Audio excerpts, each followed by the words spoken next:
Hello, I'm contestant number 4097, and today I'll be talking to you guys about the under hood and the fluids.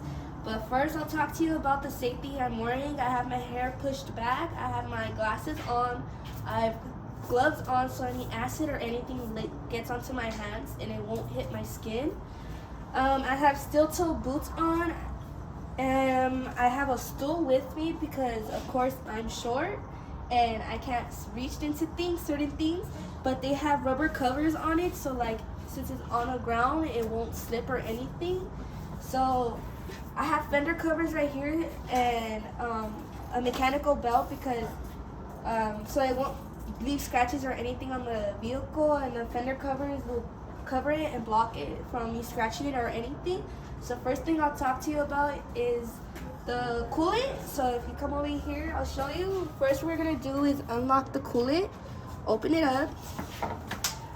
We'll place the cap right here. We'll grab a strip which is combined with the coolant and the brake strip.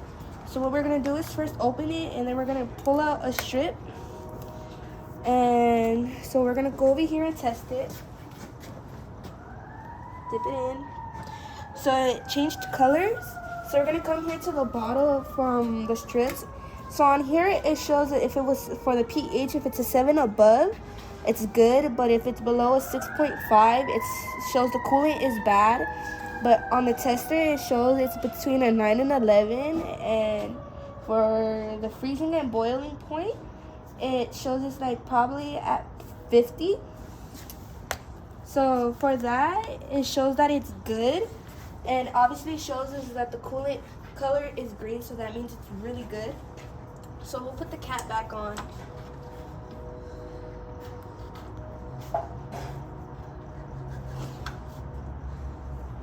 And then we'll touch the hoses to see if it's like crunchy or anything. So to me it's like smooth and everything, so it doesn't like feel crunchy or anything. So what we're gonna use now, the bottom hose.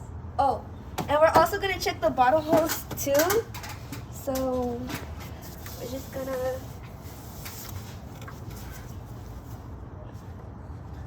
it doesn't feel crunchy at all. It feels smooth and everything, like it's in a good condition of a hose. Now we're gonna grab is the awareness gauge. It has 3 different type of measuring. So this one is called the profile, the rib profile. This one is the crack window, and then for this part it's called the rib dip. So this is gonna go on the drive belt. So The flashlight? oh, and we're supposed to grab a flashlight since it's a little too dark to see. So we're gonna look in here. We're gonna use this part. It's gonna be the rib profile. We're gonna put it on here on the drive belt through the threads. And if it doesn't move at all, it means it's good. But if it has movement, it shows that it's bad. We're gonna use the rib depth. We're gonna put it between one of the lines, and we're gonna put a little bit movement into it. So if it doesn't move, and if it's above like the drive belt, that means it's good, and if it's down, it means it's really bad. So we're gonna use the window to line it up between all the threads. And if it has cracks on it, it means it's bad, but if it doesn't, it means it's good. But what I see for right now, the drive belt is pretty good.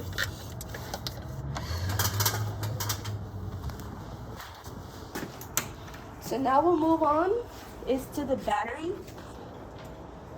We're gonna be looking at the battery hold down and the battery connection. So since I'm moving the battery and pulling it, it shows it doesn't have no movement in it. The hold down is pretty good. The battery clamp shows it's in good condition, like no, the bolts aren't messed up or anything. The connections show that they're tight, so anything that will be bad, nothing would happen. Now we're gonna move on to the power steering fluid. And since I'm looking at it, It shows that it's really dry, so that means you need to put power steering fluid in. So if you come with me over here, we're gonna grab a brake strip. It's the same one that we used for the coolant, but you're gonna use the opposite side, which is the brake fluid, which is that side. So if you come with me, and we'll open this part, and we'll dip it in here. And then we close the cap to it, and go to the bottle. So on the bottom level, it shows a 0. That means if it's 100 and below, it shows the brake fluid is pretty good for your brakes and everything. But if it's a 200 or above, it shows the brake fluid needs to be repaired, and if not, it could cause damage. So it shows on this. Now we're gonna check is the engine oil. So let me grab a rag. So I'll grab a rag right now. Pull it, and then I'll wipe it first, and then let me put it back. Anyway.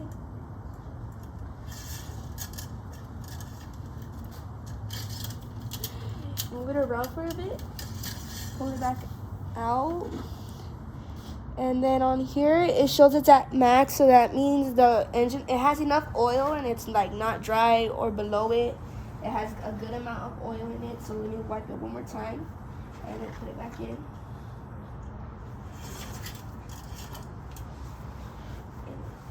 Clean my hand a bit.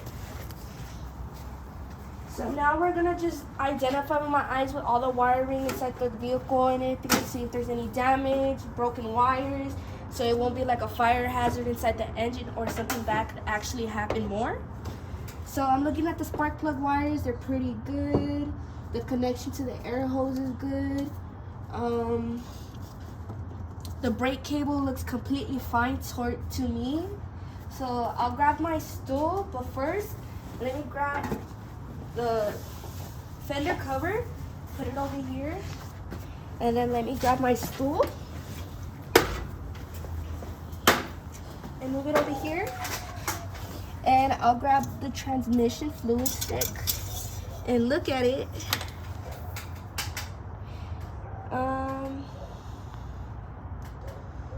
Let me grab a rag to see it, to wipe it first one more time,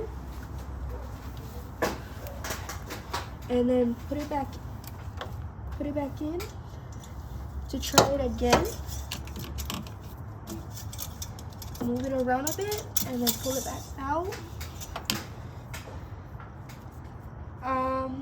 To me, it shows it's above, so that means it's pretty good. It's nothing wrong with the transmission fluid. It shows that you're obviously changing it. You know when to change it, stuff like that. So for that, it shows that everything is technically running good in your vehicle. But if not, just know you're supposed to change it towards a certain amount. But I am contestant number 4097, and have a good day. Thank you.